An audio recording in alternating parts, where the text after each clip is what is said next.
Hi everyone, welcome back to the channel. In this video, we will take a look at how you can go ahead and change your Discord server name. Now don't forget to hit that like and subscribe and hit the notification bell so you're updated whenever we upload a new video. Stick until the very end so you don't miss a single detail. Now, all we need to do is to, first of all, go into one of the servers that we are connected with, and then we should be able to see the server's name right here. Now all you need to do is to click on this and you should be able to see server settings.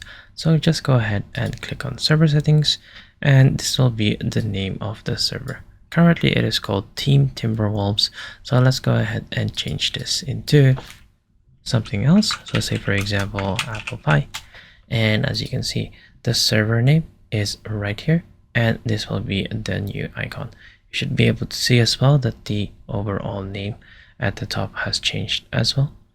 And for us to be able to actually save the entire thing, we need to go ahead and click on save changes right here so that this will ultimately change the server name. So go ahead and click on this and then click on escape, and as you can see here the server name has now changed and reflected to the new one that you have added. And there you go. I hope that you have found this tutorial useful. See you guys next time.